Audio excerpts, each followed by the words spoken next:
नमस्कार, आपण बघत आहात सत्य टॉक न्यूज चॅनल, शोध सत्यतेचा। मंत्री म्हणतात, कृषी मंत्री म्हणजे सरकारच होतं ना, तर सरकारच कबुली करतंय की 400 कोटी रुपयाचा पीक विम्याचा घोटाळा झाला, हे सरकार मान्य करते आणि त्याच सरकारमधले आमदार म्हणतात की ते 400 कोटी नाही 5000 कोटीचा हा खूप सिरियस इश्यू आहे। तो मी पार्लमेंटमध्ये रेज करणार आहे, कारण का ती फायनल अथॉरिटी आहे या देशात। त्याच्यानंतर दुसरा एक आरोप कृषी मंत्र्यांनी केलेला आहे केंद्र सरकारवर, जो खूप गंभीर आहे।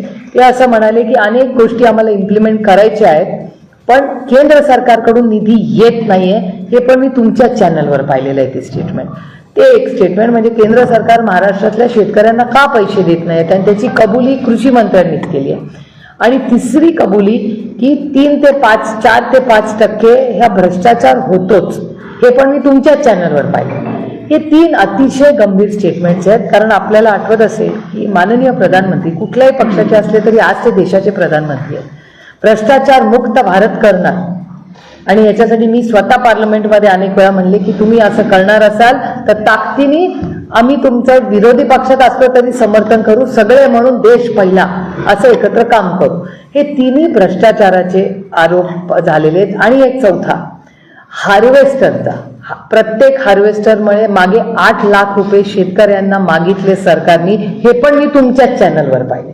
त्यामुळे हे चारी ज्या घटना आहेत त्या प्रचंड वेदना देणाऱ्या आहेत, अस्वस्थ करणाऱ्या आहेत, आणि चारी मी चॅनलवरच आल्यात। आणि चारी कबुली ही महाराष्ट्र सरकारच्या मंत्र्यांनीच केलेली, त्यामुळे हे अतिशय गंभीर आहे। तुम्हाला आठवत असेल अनिल देशमुखांवर जेव्हा आरोप झाला आणि अटक झाली, IQ बातमीवर केलं होतं। IQ, there was no evidence, एक कागदचा एव्हिडन्स आजही नाहीये, तेव्हाही नव्हता।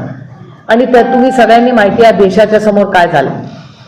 तर त्याच एजन्सीज ज्या फक्त IQ वर एवढी मोठी विरोधी पक्षात ऍक्शन घेतली, आज तुमचे मंत्रीच कबुली करतायत, आणि एक नाही 4 केसेस आहेत करप्शनच्या। तर महाराष्ट्र सरकारपर्यंत कदाचित ह्या सगळ्या मराठी बातम्यात आल्या असतील, आणि फायनान्स डिपार्टमेंटकडे येतात त्या एजन्सीज सगळ्या, आणि होम मिनिस्ट्रीत येतात। कदाचित लॉस्ट इन ट्रान्सलेशन आपण म्हणतो, या मराठीत बातम्या असतील त्या कदाचित हिंदी आणि इंग्रजी भाषांमध्ये दिल्लीला पोचल्या नसतील। त्याच्यामुळे तुमची लोकप्रतिनिधी म्हणून, तुमचा आवाज म्हणून दिल्लीला आपण सगळ्यांनी मला पाठवलंय। त्याच्यामुळे माझं कर्तव्य या काळ्या मातीशी इमान राखणं आणि शेतकऱ्याला न्याय देणं। त्याच्यामुळे हे सगळे मुद्दे मी या पार्लमेंटच्या माझ्या भाषणात दिल्लीमध्ये मांडणार आहे आणि न्याय मागणार आहे महाराष्ट्रासाठी। आणि जर महाराष्ट्रासाठी न्याय मिळाला नाही या सेशन नंतर, तर आम्हाला आंदोलन करण्याशिवाय दुसरा मार्ग राहणार नाही। तर माझा लाईक, फॉलो आणि सबस्क्राईब करा, तसंच सर्व नोटिफिकेशनसाठी बेल आयकॉन प्रेस करायला विसरू नका।